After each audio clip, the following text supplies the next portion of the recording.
નમસ્કાર અને the deep ડાઇવમાં આપનું સ્વાગત છે.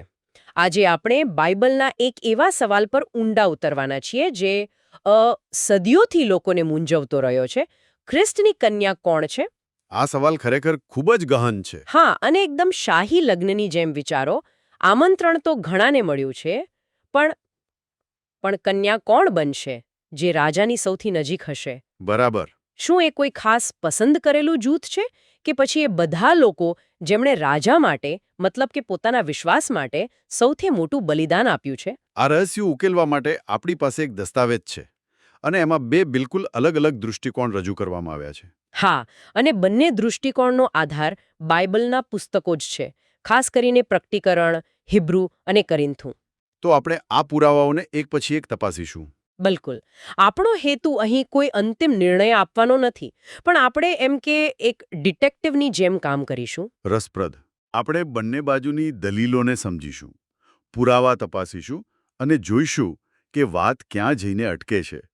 આ ચર્ચા એવા લોકો માટે છે જેઓ આ ગહન વિષયને જટિલ શબ્દોમાં ખોવાઈ ગયા વગર સમજવા માંગે છે. તો ચાલો આપણી તપાસ શરૂ કરીએ.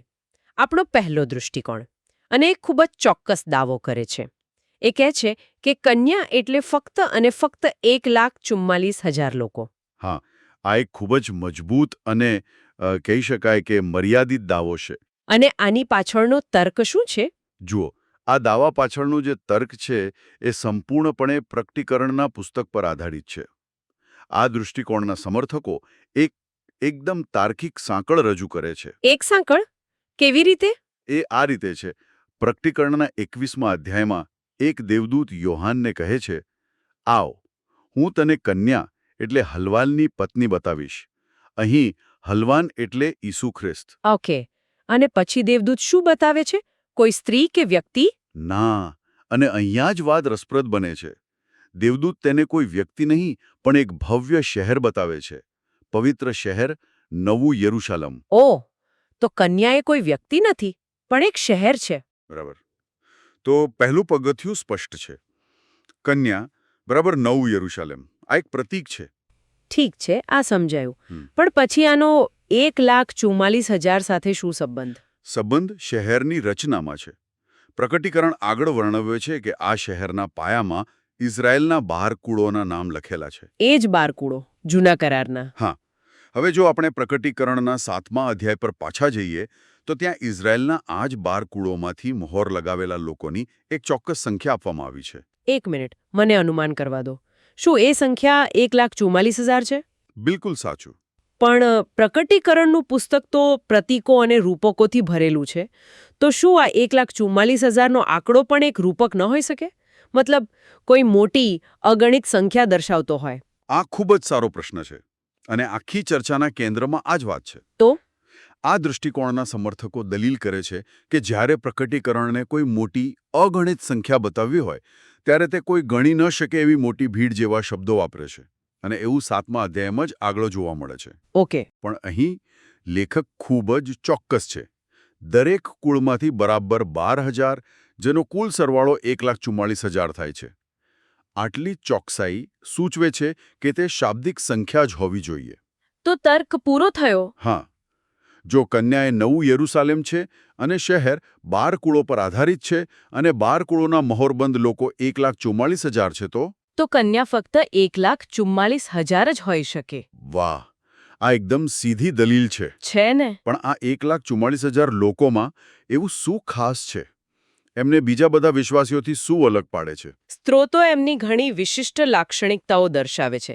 પહેલું, પ્રકટીકરણ 14.3 કહે છે કે ફક્ત આ 1,44,000 લોકો જ રાજ્યાસન સમક્ષ નવું ગીત શીખી શકે છે. ફક્ત એ જ લોકો, બીજું કોઈ નહીં? બીજું કોઈ નહીં. એવું તે શું ખાસ છે એ ગીતમાં? કોઈ ગુપ્ત મંત્ર જેવું છે? ના, એવું નથી. એ ગીત એમના અનન્ય અનુભવનું પ્રતીક છે. એમને મનુષ્યમાંથી છોડાવવામાં આવેલા પ્રથમ ફળો કહેવામાં આવ્યા છે. પ્રથમ ફળો? હા. એમનો અનુભવ, એમની કસોટીઓ અને એમની જીત એટલી વિશિષ્ટ છે કે ફક્ત એ લોકો જ સમજી અને ગાઈ શકે છે. એ એમના જીવનની ગાથા છે, એમ સમજો. આ ઉપરાંત એમને કુંવારા પણ કયા છે. શું આનો અર્થ શાબ્દિક રીતે સમજવાનું? કે પછી એ કોઈ આધ્યાત્મિક શુદ્ધતાનું પ્રતીક છે? મોટાભાગના વિશ્લેષકો માને છે કે આ આધ્યાત્મિક શુદ્ધતાનું પ્રતીક છે.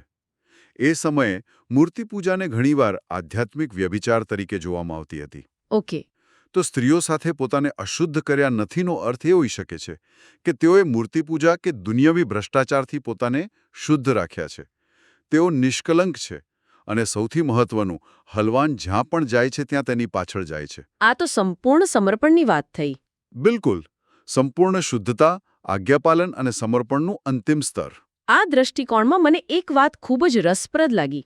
શ્રેષ્ઠ દ્રાક્ષારસની ઉપમા. આનો શું અર્થ છે? શું એવું કહેવા માંગે છે કે ભગવાન જાણી જોઈને એમના શ્રેષ્ઠ યોદ્ધાઓને અંત માટે બચાવી રહ્યા છે? બરાબર એ જ. આ રૂપક ખૂબ શક્તિશાળી છે. આ દૃષ્ટિકોણ મુજબ ઇતિહાસ એક લાંબી લગ્નની મિજબાની જેવો છે. અને શ્રેષ્ઠ દ્રાક્ષારસ હંમેશા અંતમાં પીરસાય છે. બરાબર. આ 1,44,000 લોકો એ જ શ્રેષ્ઠ દ્રાક્ષારસ છે. તેઓ ઇતિહાસના અંતમાં દેખાશે અને પવિત્ર આત્માના પાછલા વરસાદ દ્વારા સશક્ત થશે. પાછલો વરસાદ. શ્રોતાઓ માટે આને થોડું સરળ શબ્દોમાં સમજાવશો? ચોક્કસ. પાછલો વરસાદ એ એક ધર્મશાસ્ત્રીય શબ્દ છે જો ઇઝરાયેલની ખેતીમાંથી આવે છે. ત્યાં પાકની શરૂઆતમાં વહેલો વરસાદ અને પાકને પકવવા માટે અંતમાં પાછલો વરસાદ આવતો. ઓકે, સમજાયું. ધર્મશાસ્ત્રમાં પાછલો વરસાદ એ અંતિમ સમયમાં પવિત્ર આત્માની એક ખૂબ જ શક્તિશાળી અભિવ્યક્તિનું પ્રતીક છે, જે વિશ્વાસીઓના અંતિમ જૂથને મોટા પડકારોનો સામનો કરવા માટે અસાધારણ શક્તિ આપશે. આ 1,44,000 એ જ શક્તિથી સજ્જ હશે. તો જો આ 1,44,000 લોકો જ કન્યા છે, તો પછી ઇતિહાસના બીજા હજારો શહીદો અને સંતોનું શું, જેમણે ઈસુના નામ માટે પોતાનો જીવ આપ્યો? શું એમનું બલિદાન ઓછું ગણાય? આ દૃષ્ટિકોણ મુજબ એમનું બલિદાન વ્યર્થ નથી જતું, પણ એમનો દરજ્જો અલગ છે. અલગ છે. હા. તેઓ લગ્નની મિજબાનીમાં કન્યા નથી, પરંતુ સન્માનિત મહેમાનો છે. જો લગ્નમાં કન્યા અને મહેમાનો બંનેનું મહત્વ હોય છે, પણ બંનેની ભૂમિકા અને રાજા સાથેની નિકટતા અલગ હોય છે, ખરું ને? હા, એ તો છે. તો કન્યાનો વિશિષ્ટ દરજ્જો ફક્ત આ અંતિમ સમયના ચુનંદા જૂથ માટે અનામત છે. આ દલીલ ખૂબ જ કડક અને વિશિષ્ટ લાગે છે. પણ શું એવું બની શકે કે કન્યાની વ્યાખ્યા આના કરતાં વધુ વ્યાપક હોય? અને મને લાગે છે કે આ જ આપણને આપણા બીજા દૃષ્ટિકોણ તરફ લઈ જાય છે. બરાબર. બીજો દૃષ્ટિકોણ આ જ કઠોરતાને પડકારે છે. તે કહે છે કે ના, કન્યા ફક્ત 1,44,000 નથી, પરંતુ તમામ યુગના શહીદ સાક્ષીઓ છે. તમામ યુગના? હા. આ દૃષ્ટિકોણ પણ સ્વીકારે છે કે નવું યરુશાલેમ એક કન્યા છે, પણ તે 12 કુળો અને 1,44,000ની સંખ્યાને અલગ રીતે જુએ છે. કેવી રીતે અલગ રીતે?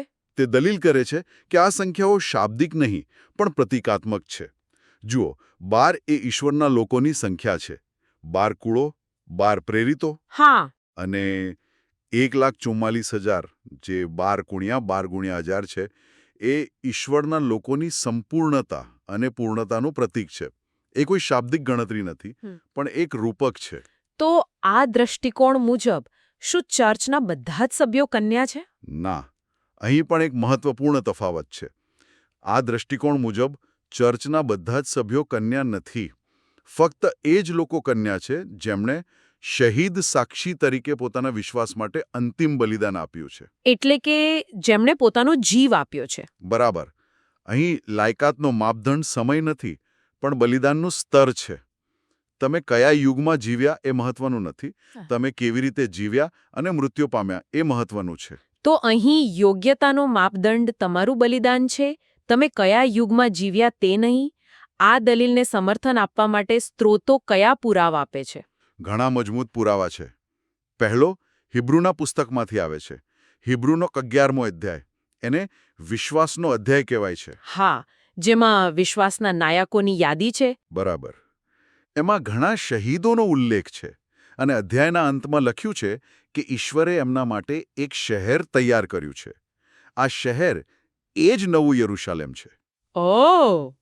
તો આ શહેર જૂના કરારના શહીદો માટે પણ હતું? હા.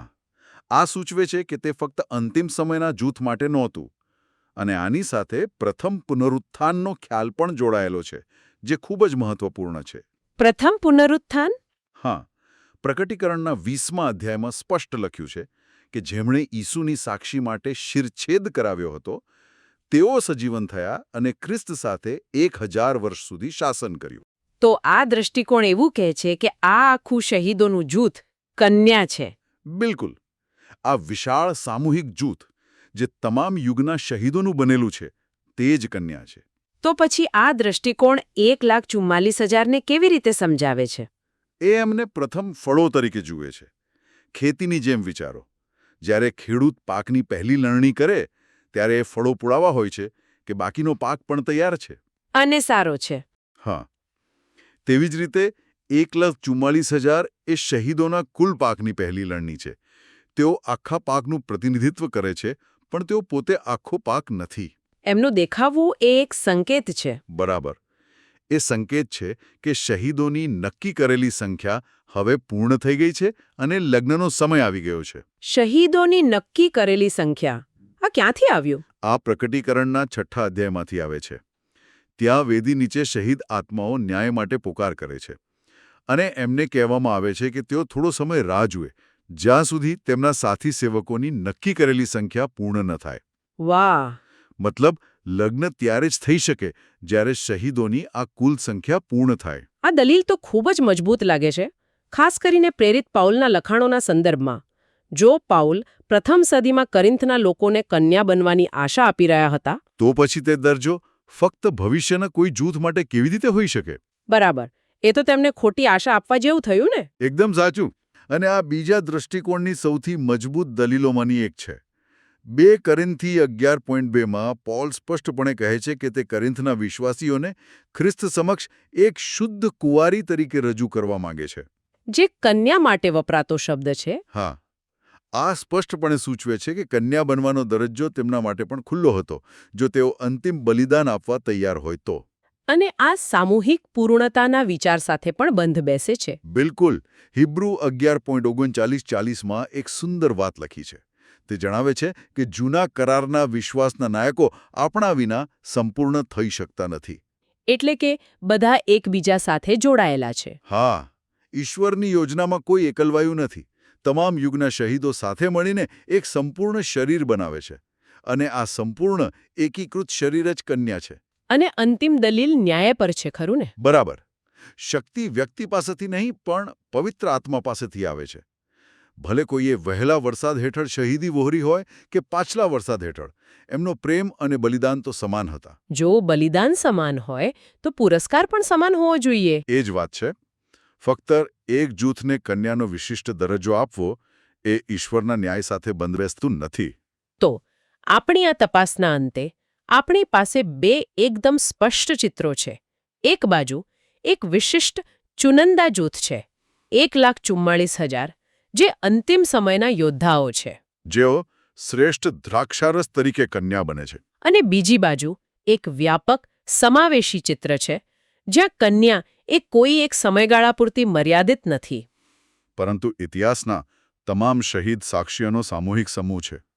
અહીં મૂળભૂત રીતે વિશિષ્ટતા વિરુદ્ધ સમાવેશકતાનો મુદ્દો કેન્દ્રમાં છે. અમે અહીં કોઈ એક જવાબને સાચો ઠેરવવા નથી માંગતા, કારણ કે સ્ત્રોતો બંને બાજુ મજબૂત પુરાવા આપે છે. પણ અમે એક વિચાર સાથે શ્રોતાઓને છોડવા માંગીએ છીએ. આ સ્ત્રોતોમાં એક વાત ખૂબ જ સ્પષ્ટ છે, ભલે ગમે તે દૃષ્ટિકોણ સાચો હોય. લગ્નના ભોજન સમારંભમાં કન્યા અને મહેમાનો વચ્ચે સ્પષ્ટ તફાવત છે. દરેકનું સ્થાન અને પુરસ્કાર એક સરખા નથી. બરાબર. આ બાબત આપણને વિશ્વાસ અને પુરસ્કારના વિવિધ સ્તરો વિશે શું વિચારવા પ્રેરે છે? ભલે અંતિમ મુક્તિ ઘણા લોકો માટે ઉપલબ્ધ હોય, પણ શું આપણું સમર્પણ, આપણું બલિદાન અને આપણી પ્રતિબદ્ધતા આપણા અંતિમ સ્થાન અને ઈશ્વર સાથેની આપણી નિકટતાને પ્રભાવિત કરે છે? હા. આ એક એવો પ્રશ્ન છે જે માત્ર ધર્મશાસ્ત્ર વિશે નથી, પણ આપણા પોતાના જીવન અને વિશ્વાસની ઊંડાઈ વિશે પણ છે.